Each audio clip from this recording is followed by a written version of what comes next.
सोचो, एक ड्रिंक आपके हाथ में है, एकदम परफेक्ट। आइस हल्का हल्का सा मेल्ट हो रहा है और पहला सिप लेने से पहले आप सिर्फ सोच रहे हो ये आई कहाँ से। विस्की, वोडका, रम, टकीला ये सब अलग लगते हैं, पर इन सब के बीच में एक कॉमन क्वेश्चन है कि ये कैसी बनी है, कैसे प्रोसेस हुई है, कैसे क्राफ्ट हुई है। दुनिया में हर तरीके के स्पिरिट्स लवर मिल जाते हैं, मतलब बेवड़े आम भाषा में। किसी को नीट पसंद है और किसी को चिल्ड कॉकटेल। पर आपके ग्लास में क्या है और क्यों है, ये जानना आपका कॉन्स्टिट्यूशनल राइट हो ना हो, पर पता तो होना चाहिए। अल्कोहल की दुनिया बड़ी पुरानी है और उससे भी ज्यादा इंटरेस्टिंग। हर स्पिरिट की कहानी शुरू होती है एक साइंटिफिक सी चीज पे, फर्मेंटेशन। ईस्ट शुगर को अल्कोहल और कार्बन डाइऑक्साइड में तोड़ता है। It's like nature doing collaboration with chemistry. और ईस्ट एक छोटी सी चीज, माइक्रो ऑर्गेनिज्म, जो ग्रेन या फ्रूट में छुपे शुगर को पकड़ता है और जादू कर देता है, मतलब अल्कोहल में कन्वर्ट। अल्कोहल दो बड़े कैटेगरीज में आता है, फर्मेंटेड और डिस्टिल्ड। वाइन, बियर, साइडर ये सारी चीजें फर्मेंटेड है सिंपल लाइट चिल करने के लिए। लेकिन जब चाहिए थोड़ा स्ट्रॉन्ग और थोड़ा इंटेंस, तब आता है डिस्टिलेशन, एक प्रक्रिया जिसमें अल्कोहल को कॉन्सेंट्रेट करते हैं, अल्कोहल को बॉईल करके वेपर बना के कंडेंस करते हैं। It's like taking emotion and amplifying them. Distilled drink को हम स्पिरिट कहते हैं और हर स्पिरिट एक जैसे नहीं होते। विस्की दुनिया का सबसे पॉपुलर स्पिरिट है। व्हीट, राई, बार्ले, कॉर्न इन सब चीजों से बनता है। पहले मैश बनता है, फिर फर्मेंटेशन, फिर डिस्टिलेशन, फिर एजिंग।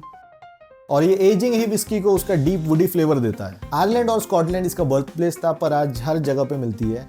विस्की के बहुत सारे टाइप्स होते हैं, बर्बन, स्कॉच, जैपनीज, जिसके वीडियोस मैं आने वाले समय में लाता रहूंगा। नेक्स्ट आते हैं वोडका पे। वोडका एकदम अपोजिट है, clean, neutral, smooth, no ageing, no drama. बनता है पोटैटो, व्हीट, राइस से। ओरिजिन रशिया और पोलैंड से है और कॉकटेल में इसका कोई जवाब नहीं।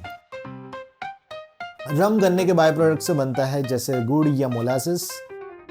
रम की हिस्ट्री 17वीं सेंचुरी कैरेबियन से जुड़ी हुई है, जहां पहली बार गन्ने के खेत में ही रम बनाया गया था। और तुम्हें लगता है कि वही सब होता है गन्ने के खेत में। इसका प्रोडक्शन जमाइका और बारबाडोस जैसे जगह पे शुरू हुआ।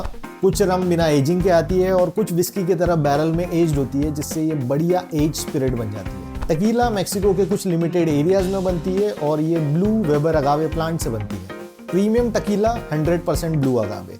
मिक्स्ड टकीला थोड़ा मिक्स मसाला, 51% blue agave plus other spirits. Tequila neat, rocks, cocktail हर चीज में चलेगी। ब्रांडी एक डच वर्ड है जो ब्रांड वाइन से आया है और इसका मतलब है जली हुई wine. Brandy typically wine producing area से ही आता है, पर कोन्याक और आर्मेनेग इतने फेमस है और ये आते हैं साउथ वेस्टर्न फ्रांस से। इसके कुछ टाइप भी है, जैसे पिस्को पेरू और चिली से बनता है और ये एक अनएज्ड ब्रांडी है। ग्रापा बेसिकली इटली से आती है। बेसिकली ये पोमेस से बनती है, जो ग्रेप्स के लेफ्ट ओवर स्किन बच जाता है, ये उससे ही बनती है। कैल्वाडोस, जो कि बेसिकली फ्रांस के नॉर्मंडी रीजन से आता है और 2 साल तक के फ्रांस के ओक बैरल में एज्ड होता है। अब मेरी पर्सनल फेवरेट जिन, जूनिपर बेरीज और बॉटनिकल से फ्लेवर्ड वाली स्पिरिट। इसका बेस होता है न्यूट्रल ग्रेन स्पिरिट, जैसे राई, व्हीट या कॉर्न। फ्लेवर हर ब्रांड का अलग, जैसे हर आदमी का अलग। London dry, old Tom, navy strength ये सब इनके टाइप्स है। लेकिन एक चीज इन सब में कॉमन है, ये किसी न किसी स्टोरी से बनी हुई है। तो ये थी एक छोटी सी जर्नी, एक बेसिक सी गाइड